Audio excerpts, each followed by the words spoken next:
This doesn't happen very often, but I've got a whole bin of gaming laptops over here from Origin PC. Let me tell you the story of how this came to be. Origin reached out saying, look, we want to sponsor like a back to school video about our laptops. And I was like, okay. But the thing is, you guys, most students are buying a Chromebook for back to school. They were like, okay, fair enough.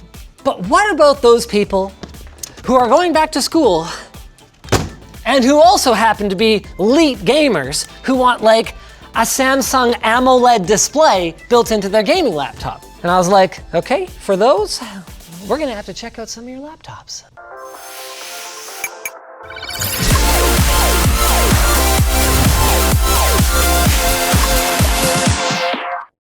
Where do you want to start, Brandon?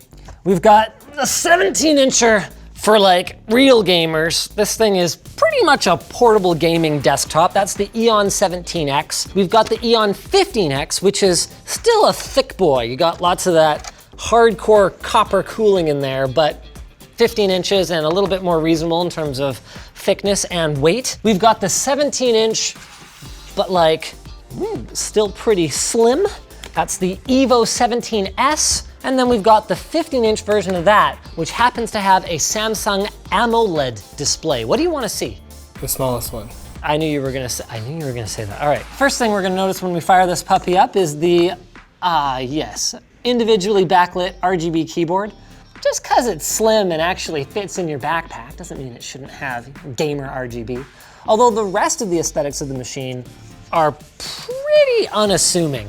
Just got a simple Origin PC logo on the back, rear I/O, so there's your power in, Thunderbolt, that's a USB Type-C Thunderbolt, HDMI, and mini DisplayPort. You've got 3 more USB Type-A's, dedicated microphone and headphone jack, micro SD, and this is a really nice one to see for me. One of those little hinged Ethernet jacks, so you can actually plug into the wall with a wire if you want the utmost in latency and speed.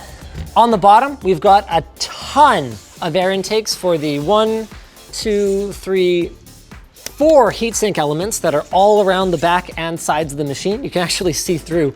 So Corsair bought Origin PC a little while ago and they're using Corsair Vengeance memory, naturally. See how that screen feels. Now they went with a glossy screen. Is it touch? No, not touch. Got it figured out. Okay, this is really cool. I couldn't turn HDR on because I wasn't plugged into the wall. That's obviously going to use a lot more power when the pixels are running at a higher brightness level. So because this uses Samsung's 15.6-inch AMOLED panel with a peak brightness of 600 nits, this is one of the few laptops out there that has a truly HDR display built right into it. Now, the Windows HDR experience, honestly, still is not perfect, but I still want to take it for a test drive here. This is the one HDR video that we've done. Let's see if this works. We really did not do an amazing job of mastering this video, but if the question was, is HDR working and is the panel bright in the bright areas? The answer is yes. Overall, I actually don't think this panel is doing a fantastic job of retaining detail in areas that are outside of its maximum brightness range either though. That's something that HDR display makers, graphics manufacturers, and Microsoft are all gonna have to continue to work on because HDR is more of like a concept for richer content delivery and less of just like a hard and fast standard for how the content is actually displayed. I suspect for a lot of people, leaving HDR off, which does happen to be the default configuration for this machine, is going to be a pretty good bet, but that doesn't mean there aren't still benefits of an AMOLED display. So for example, you could set a desktop wallpaper that's mostly black, and anytime you're looking at the desktop, you would actually be powering up those pixels less, giving you some potential for energy savings.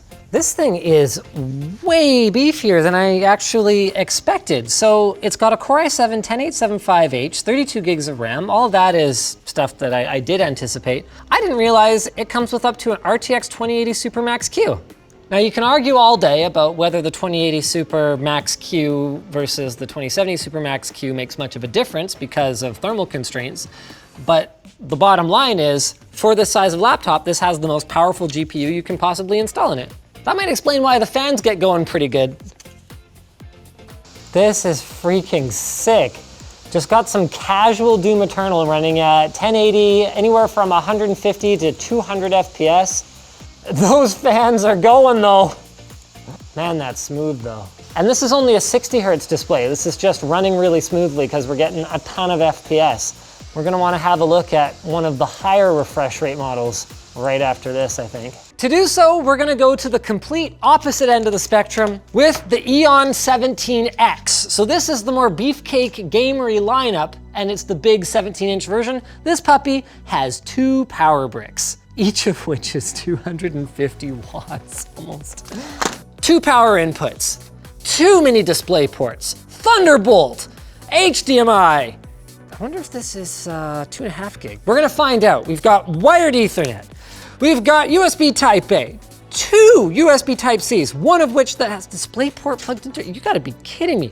There's like 5 display outputs on this thing. You can't even use that many at once, I don't think. 2 more Type As, dedicated headphone, microphone jacks, and a full-sized SD card reader.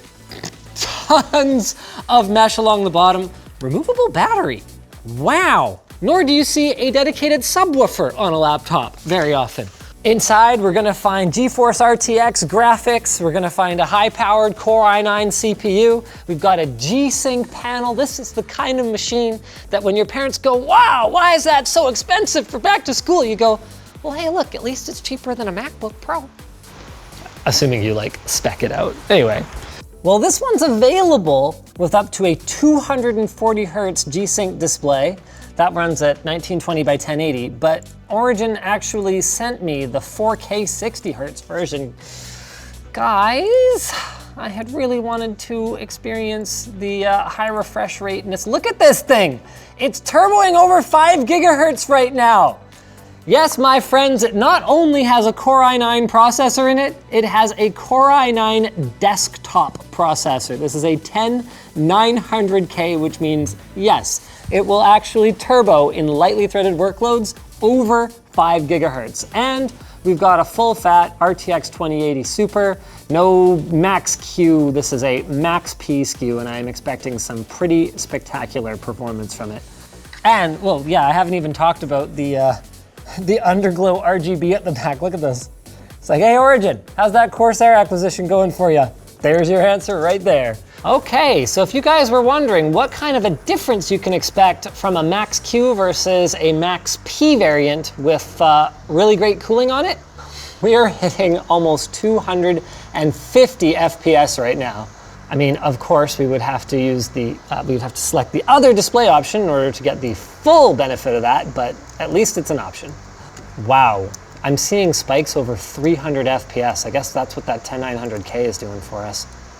So Nightmare 4K, we are still running in the neighborhood of 100 frames per second. And while a lot of people might look at a machine like this and go, well, that size is ridiculous. What year is it? I thought this was 2020. The difference in the quality of the fan noise is really big compared to a thin laptop with powerful hardware where the fans have to spin at much higher RPM. So it's more of a whoosh and less of a. Of course, for some people, looks and a back that's not sore are more important than acoustics. So for them, there's the Evo 17S, which is the big brother of the first one that we looked at. So the biggest difference here is, of course, a 17-inch display instead of a 15-inch display, and it's not OLED, because at this time, Samsung is only making their AMOLED notebook display in a 15.6-inch variant.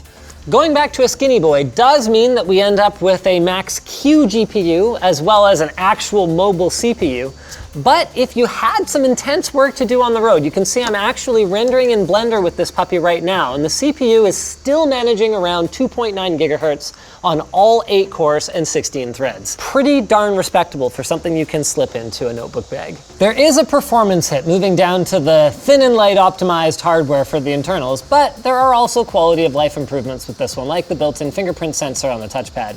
One thing I gotta give credit for is that while the top of the machine up here is quite toasty, the keys themselves, very usable. And same goes for the wrist rest. Actually, down below about here, still cool to the touch. For their last trick, Origin sent over one of their Eon 15X units. So this is a 15-inch but thick boy gaming laptop with, oh, what's this?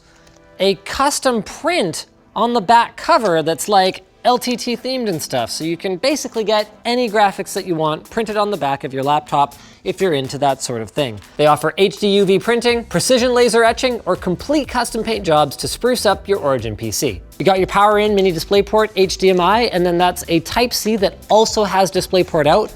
No Thunderbolt on this puppy. Then you've got a USB 2 over on the right, along with dedicated headphone and microphone jacks, 2 USB 3s on the left, micro SD, and a full-sized Ethernet jack. This one also has the fingerprint scanner for password-free sign-in. And in terms of hardware, I'm expecting to find maybe a Max-P GPU and a mobile CPU. Guess we'll find out. No! This is something entirely different. Here I am going, well, this can't have nearly as beefy a cooling system as the 17-inch, so it must have a mobile chip. No. This has got a 3950X 16-core Ryzen processor in it and an RTX 2070, and that would be a Max-P variant. So this right here is gonna be your mobile workstation powerhouse. But look at that turbo, 3.2 gigahertz. Look at it go! Fortunately, this is the one machine out of the 4 that Origin provided with a high refresh rate display. It's 144 hertz. And the one machine out of the 4 that doesn't have Doom Eternal pre-installed on it for me. So we're gonna play some Rocket League at high frame rate. Oh no, these people are much better than me. No! Okay, well, then they got us, yep. Hey, the good news is we're getting 250 frames per second. We got it locked in. Pretty spinny fans, but just like its big brother, at least it's a whoosh and not a whine.